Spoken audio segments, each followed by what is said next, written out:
A couple weeks ago, I was in Walmart per usual, and I ran across a Motorola phone that seemed like a really good deal. Maybe too good of a deal. So I decided to buy the phone for myself, put it through a couple weeks of testing, and then make a video to, give you guys a recommend on if I think you should buy this phone or not. Now, this smartphone is uniquely cheap. It's $39.86 before taxes, $42.85 all in. Now listen up, I'm not gonna sit here and tell you that this is the best phone in the world, but if all you've got is 42 bucks, the 2025 Moto G, it might be your best option. And yes, this is a 2025 model. The fact that they're selling this for $40 is a bit unbelievable. I know some of the reasons, but I'm gonna show you guys the good, the bad, and the ugly in this video, and maybe you can go buy one for yourself if it makes sense. Or this video helps you do the opposite, and you could put that $40 to some, pizza. Now, if you could get past the fact this phone looks like it's been packed in a Lunchable box, it's got a 6.7-inch screen with a 120 Hz refresh rate, a 50 megapixel back camera, which I'm very excited to test out myself. Now, the phone is on total wireless. It's a no contract plan, which uses the Verizon 5G network, but it unlocks after 60 days of service, so you could use it on any carrier you want. The downside is it's only got 64 gigabytes of internal storage, but it does have a micro SD card slot for up to 1 terabyte of expandable storage. Anywho, let's open this up and get on with the review. Now, this Band-Aid seal piece of plastic's kind of gross. Not only that, I think they just squirt Elmer's glue as a seal to these, because they're kind of gross and hard to open. Wonderful security measures by Total Wireless. You can't even open these boxes if you wanted. Jeez. So in the box, you've got a USB-C to C type charge cable, which is wonderful. And I didn't show you all of the information pamphlet/packets there are, but this is one of 3. Of course, there's no shortage of the SIM pin, and then you've got the phone itself wrapped in this, what they call 100% recycled content pulp. It feels a bit like newspaper. Once you undress the phone though, it feels even better. Now, Motorola says this is vegan leather, but let's be honest, it's just a fancy way of saying plastic with a conscience. For 39 bucks, you got some pretty flashy looking cameras. This one right here is the 50 megapixel main camera. You've got the 2 megapixel macro camera here. I'm excited to put these cameras to the test, but before we do that, we gotta turn the phone on. Now, while I was setting up the phone, there was a couple things I needed to show you guys. One is it does have biometrics for fingerprint, and also face unlock. Now, I didn't try the face unlock because I'd rather just use my fingerprint, but it's cool that it's got biometrics for 40 bucks. There are a couple things that I do want to warn you guys about if you're gonna buy the phone. During the setup, it basically has a spot for you to put your email where Motorola says, let's stay in touch. Be sure to switch this toggle off because you're essentially opting into marketing from Motorola and you're gonna get non-stop emails. Also, when you go to next, you'll see TracFone's wireless device pulse terms. If you don't accept these, you cannot set up your phone, unfortunately. And this policy right here is why these phones are so freaking cheap. TracFone's device pulse collects app usage patterns, device performance, network and SIM data, diagnostic reports. Device pulse literally keeps users inside the TracFone ecosystem longer, like promoting bundled service plans, allowing remote management for update or diagnostics. Like, look at all these apps, for example, are all checked off to automatically be installed to the phone. Luckily, I was able to uncheck most of these during setup, especially because the phone only has 64 gigabytes of internal storage. If I didn't uncheck these applications right off the bat, I would have eaten through a bunch of storage. The downside is if you uncheck every single application, it won't let you set up the phone. Look at that, the continue option just disappears unless you install one of their bloatware applications. If you were wondering, these are the applications you play for like 20 seconds and then you have to watch a minute and a half of ads. Unfortunately, this phone is jam-packed with that stuff, and it sucks because people who are looking for a good deal, a $40 phone, they're kind of being taken advantage of by this big advertisement of a phone. Also, I'm unsure what this wallpaper is, but it's disturbing me. Wait a minute.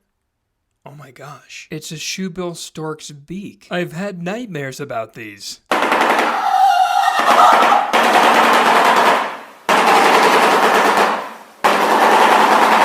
Yeah, I should have warned you guys, sorry for giving that nightmare to you. But basically, this entire phone is a huge advertisement if you don't clear all of this crap out. Yeah, so I guess the good thing is that you could customize all of this, delete any bloatware apps you find, like this right here. I don't like that to be at the top of the phone, so I got rid of that. Oh yeah, and about the weird wallpaper, you just have to do a long press on the home screen, and then you could customize the phone at least to some degree. And there we go, this is looking much better. Now, before I test out the MediaTek Dimensity 6300 chipset, I really want to test out the cameras. And what better place to do that than 7-Eleven? Wow, you know what I just realized? I think everyone who's ever been to this gas station has spit their gum on the ground. Look at this. So this phone can record in 1080p at 30 frames per second. The quality of the video is a bit grainy, and it does the job for a $40 phone, but it's not anything to get too excited about. The phone is also equipped with a 2 megapixel macro lens, which I was really excited to test out,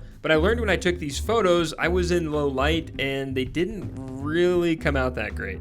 Actually, they looked horrible. On a lighter note, if you have good lighting, you can take good photos, and there's also a portrait selfie cam where you could take good selfie photos. Here I used the macro lens to take a macro shot in good lighting, and it's actually not horrible. It looks okay. Here's another shot with a macro lens, and you know what? It doesn't look bad at all. It actually looks pretty good. Also, when you're recording video, it does have optical image stabilization, which isn't perfect, but it definitely helps with the shakiness of the video. Now, even though it's got 6x digital zoom, I don't recommend you use that at all because you quickly realize that you lose all the quality of your video, which already isn't that good. Also, if it starts to rain outside, be sure to put this in your pocket because it's only IP54 rated, meaning water equals death to this phone. So definitely keep it away from water. IP54 basically means it can handle like light rain, maybe an accidental spill. The phone does have Gorilla Glass 3, which in my experience is actually pretty durable. At the very least, if I was gonna rock this phone as a daily driver, I would look for a waterproof case. I don't know, something like this for 20 bucks, and then you can have an IP68 waterproof smartphone, and you don't have to worry about water, getting into the headphone jack or somewhere else on the phone. I used Geekbench to run a benchmarking test with a single and multi-core benchmark. Single core came in at 756, and multi-core came in at 2075, which is not amazing. To give perspective on a single core test, a Galaxy S24 Ultra comes in at 2,136. This phone came in at, 700 and change. So its performance is a bit closer to like an S20 FE or an A54, which really isn't that horrible considering this phone is only 40 bucks at Walmart right now. And then here's a multi-core comparison, comparing to other smartphones. And similarly, it's closer to the A54's performance, which it's not horrible considering the cost of this phone. And although the camera isn't amazing, similar to the performance of this chipset, it does the job okay. Oh, and you know how I said you should get a case for this? Not just for the waterproofing, but I barely scraped this against the concrete on this corner, and it actually looks like I dropped it even though I didn't. So if you're gonna get the phone, again, get a case. Now, I wanted to check if the phone could handle things like Instagram and YouTube and TikTok and all of your social media, and it performed just fine. Now, I didn't put a SIM card into this phone because I didn't buy a plan for it at this point. Thankfully, the phone works on Wi-Fi only, and it handles just fine for your social media applications. Oh, what does this say?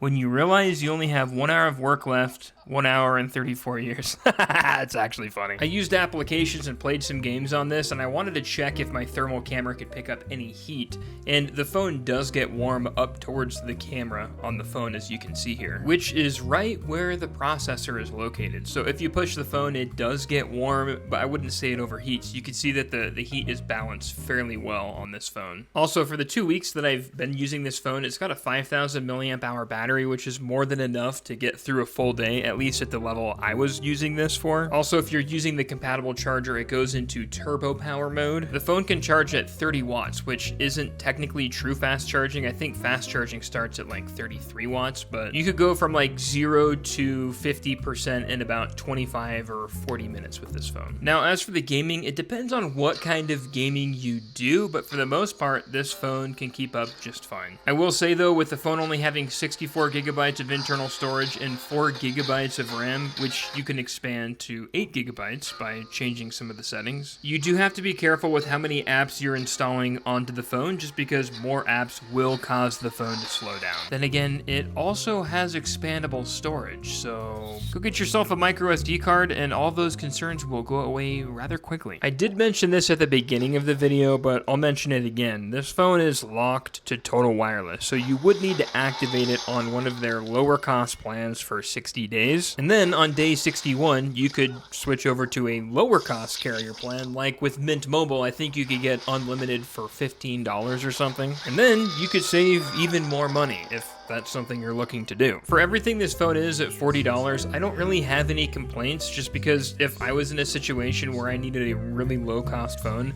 this is a fantastic option. There's not really any limitations other than the storage specs, and even then you could expand the storage with a micro SD card slot. It's wild the display has a 120 Hz refresh rate, and although it is 1604 by 720 pixels, and I'm coming away from this video rather impressed. Hey, I even threw Call of Duty Mobile at this, and even though it uses a crap ton of storage to get all the maps and the weapons downloaded, it still works fine, and there wasn't even a lag during gameplay. In the end, for the right person, I think this phone would definitely do the job. Of course, I would take 30 minutes or so to go through the phone and make sure all the bloatware is removed from this, but after that, I don't have any complaints for the phone, and for $40, I'm impressed. I hope you guys enjoyed the video. I hope this helps someone, and if you enjoyed what you saw, be sure to subscribe, where I upload videos like this every week.